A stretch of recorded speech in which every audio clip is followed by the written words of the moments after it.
सुलोचना जी सुबह उठते ही अपने पति के साथ बगीचे में बैठकर चाय पिया करती थी। आज की सुबह भी वे दोनों अपने बगीचे में जाकर बैठ गए और सुलोचना जी ने आवाज़ लगाई, राखी बहू, चाय बन गई हो तो ज़रा लाकर दे दे। सुलोचना जी ने बगीचे में कुर्सी पर बैठते हुए आवाज़ लगाई और सुबह के खूबसूरत नज़ारों का जायज़ा लेने लगी और अपने पति राम परवेश जी से बोली, देखो ये चिड़ियाँ चहकती हुई कितनी अच्छी लगती है, कभी इस डाल तो कभी उस डाल, और ये फूल भी मुस्कुरा रहे हैं। यहाँ आकर बैठो, ये हरियाली और प्रकृति के नज़ारे देख मन खुश हो जाता है। फिर थोड़ी देर बाद उनकी त्योरियाँ चढ़ गई। ये राखी अभी तक भी चाय नहीं लाई। पीछे से ट्रे में चाय लाते हुए राखी दिखती है तो उसका मुंह बन जाता है। कितनी देर लगा दी वो मम्मी जी। पिंकी उठ गई थी और रोने लगी। उसे चुप करा के आई हूँ। ठीक है, अब जल्दी से खाने की तैयारी कर दो, फिर कहोगी ऑफिस के लिए देर हो गई। राखी उल्टे पांव दौड़ी। सब्जियां कल रात को नहीं काट पाई थी क्योंकि देर हो गई थी और मम्मी जी को कह नहीं सकती थी क्योंकि उन्होंने शादी होते ही रसोई राखी को सौंप दी। अब तुम जानो और तुम्हारी रसोई जाने, मुझे आराम करना है। और उस दिन से आज के दिन उन्होंने रसोई के एक काम को हाथ नहीं लगाया। राखी ने घड़ी की ओर देखा जो बस निरंतर चले जा रही थी और भिंडी छोड़कर आलू की सब्ज़ी बना दी। सबके टिफ़िन पैक करके वो बच्चों को जगाने चली गई। पिंकी छोटी थी, उसे उठते ही राखी की गोद चाहिए थी। वहीं सोनू पिंकी से 5 साल बड़ा था। वो उठते ही अपने सारे काम खुद ही निपटा लेता था। राखी ने पिंकी को तैयार किया, नाश्ता करवाया। तब तक पति अभिनव तसल्ली से अखबार पढ़ रहे थे। काश बच्चों को अभिनव छोड़ आते, ये सोचकर मन मसोस कर रह गई और दोनों बच्चों को छोड़ने बस स्टॉप तक गई। ये राखी का अपना फैसला था कि वो नौकरी करेगी और सदैव आत्मनिर्भर बनकर रहेगी।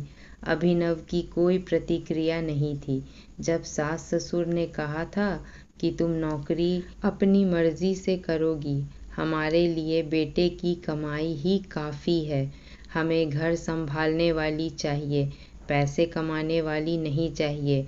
अभिनव को राखी बहुत पसंद थी, इसीलिए उन्होंने शादी पर जोर दिया और राखी बहू बनकर आ गई। राखी मम्मी ने आज तक घर और रसोई संभाली है, अब तुम्हें भी आगे यही सब करना है और अपनी नौकरी छोड़ दो। वैसे भी ये छोटी सी नौकरी में क्या पड़ा है। राखी का मन भी कसमकस में था। उसने अपनी दूर की चचेरी बहन से बात की।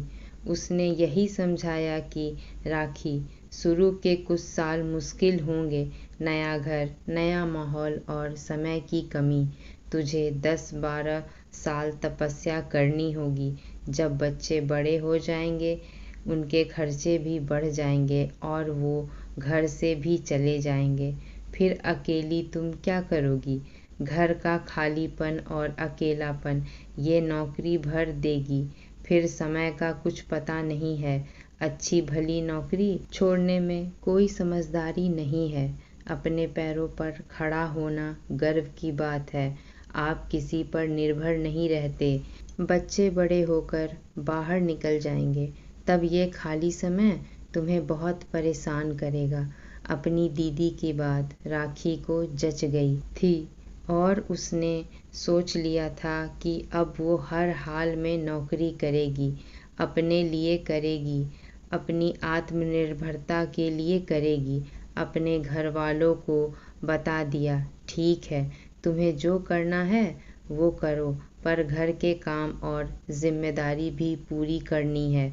हर काम समय पर होना चाहिए।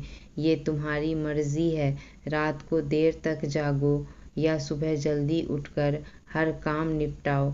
सासू माँ ने भी फैसला सुना दिया।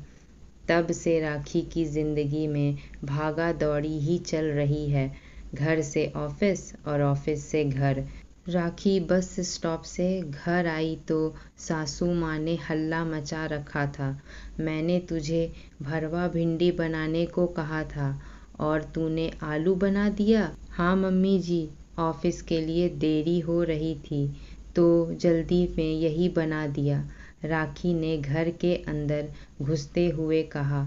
आग लगे तेरी नौकरी को, ढंग का खाना भी नहीं बना सकती है। मेरे बेटे की कमाई ही काफ़ी है, तू नौकरी करके हम पर कोई एहसान नहीं कर रही है। गृहस्थी संभाल, वो बड़ी चीज़ है, तेरी नौकरी क्या। राखी ने सब सुना और कोई जवाब नहीं दिया। अपना काम निपटा कर वो ऑफिस चली गई। आज काम ज़्यादा था, काफ़ी थकान आ रही थी। घर पहुंचते ही देखा टेबल पर सब्जियां रखी थी। राखी आज पालक पनीर बना लेना, बड़ा मन कर रहा है। पालक भी साफ नहीं था।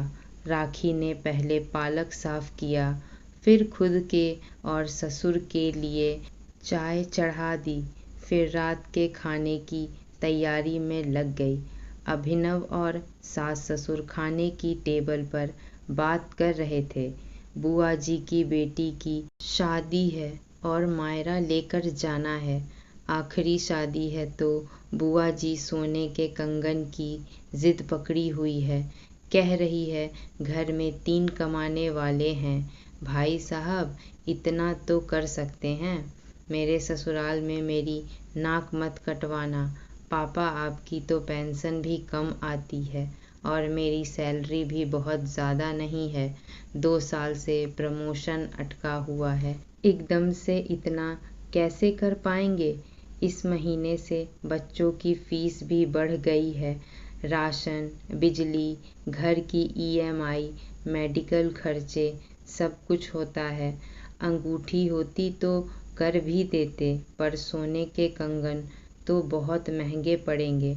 बुआ जी को समझना चाहिए, अभिनव ने कहा। आखिरी काम है, कर देते हैं, घर पर ही तो खर्च करना है। अब मुझे नाक नहीं कटवानी है, तू बहू से बात कर। पापा, उसको तो ज़रा सी सैलरी मिलती है, वो क्या दे पाएगी। बूंद बूंद से ही घड़ा भरता है, उसने भी तो इकट्ठा किया होगा। तू बोल दे देगी, राखी की सास ने जोर दिया। राखी इधर आना, अभिनव ने आवाज़ लगाई। बुआ के मायरा भरना है, तुम अपने अकाउंट से कुछ पैसे दे दो, सोने के कंगन देने हैं। अभिनव ने आदेश सुनाते हुए कहा। मम्मी जी, अभिनव अपनी कमाई से सोने के कंगन भी नहीं ले सकते क्या। आखिर घर तो आपके बेटे की कमाई से चल रहा है। बेटे की कमाई काफ़ी नहीं है क्या। ये शब्द सबके लिए अनपेक्षित थे। राखी ऐसे भी जवाब दे सकती है, किसी ने कल्पना तक नहीं की थी।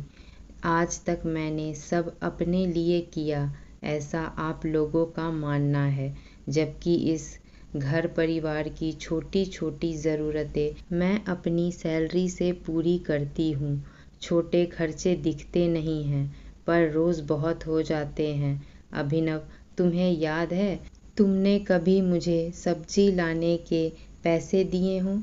तुम्हें याद है, कभी तुमने मेरी स्कूटी में पेट्रोल भरवाया हो। तुमने कभी मुझे शॉपिंग करवाई हो, कभी पार्लर के लिए पैसे दिए हों। ये सब खर्च मेरी सैलरी से ही निकलते हैं। उसके बावजूद भी मैं हर महीने पैसे बचा ही लेती हूँ। मेरे पास अभी पूरे कंगन के जितने तो नहीं होंगे, पर हाँ, मैं मम्मी जी और पापा जी की नाक बुआ जी के ससुराल में नहीं कटने दूंगी। राखी ने तुरंत एक चेक काट कर दे दिया। इतना पैसा देखकर अभिनव की आंखें फट गई और सास ससुर ने अपने अब तक के लिए किए गए बर्ताव के लिए शर्मिंदा हो रहे थे। अभिनव ने उसमें अपनी ओर से पैसे मिलाए और बुआ जी के लिए सोने के कंगन आ गए। मुझे माफ़ कर दो, तुम्हारी नौकरी की वजह से मुझे बहुत सहारा मिला है, अभिनव ने कहा। बहू, मुझे तुझे इतनी जली कटी सुनाई, इतना परेशान किया तुझे, फिर भी इस घर के मान और सम्मान के लिए अपनी सारी बचत दे दी। मैं भी भूल गई थी। बहू के कोई 10 हाथ थोड़ी होते हैं जो वो रसोई का भी कर ले, नौकरी भी कर ले, बच्चे और परिवार को भी संभाल ले, सासू माँ ने भी कहा। अगले दिन राखी सुबह उठी तो चाय तैयार थी और सब्जी कटी हुई थी।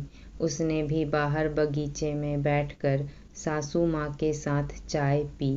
राखी, जिस तरह ये चिड़ियाँ फुदकती खुश अच्छी लगती है, उसी तरह ससुराल के आंगन में घर की बहू भी खुश खुश ही अच्छी लगती है। सासू माँ के मुँह से ये सुनकर राखी को अच्छा लगा।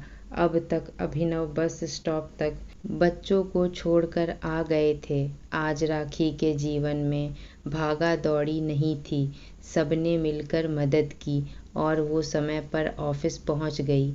अब सबको पता चल गया था कि वो नौकरी सिर्फ अपने लिए नहीं, इस परिवार के लिए भी करती है। दोस्तों, बहुओं की नौकरी करना सभी सास ससुर को अच्छा नहीं लगता। जबकि बहू नौकरी करने जाती है तो उसे कई तरह के तानों का सामना करना पड़ता है और उसके काम को भी नहीं समझा जाता है। वह कितनी भी मेहनत कर ले, लेकिन उसके द्वारा कमाए गए पैसों को कम ही आंका जाता है। बहू घर के साथ साथ बाहर के भी काम को बखूबी निभाती है, लेकिन उसकी मेहनत की कद्र करने वाला कोई नहीं होता है। अगर बेटा काम कर आता है तो उसकी आव भगत होती है, पर बहू जब बाहर से आती है तो उसके लिए घर में काम की बौछार पड़ी रहती है। दोस्तों, हमारी कहानी कैसी लगी हमें कमेंट में ज़रूर बताएं। ऐसी ही पारिवारिक कहानियों को सुनने के लिए हमारे चैनल को सब्सक्राइब करना ना भूलें। धन्यवाद।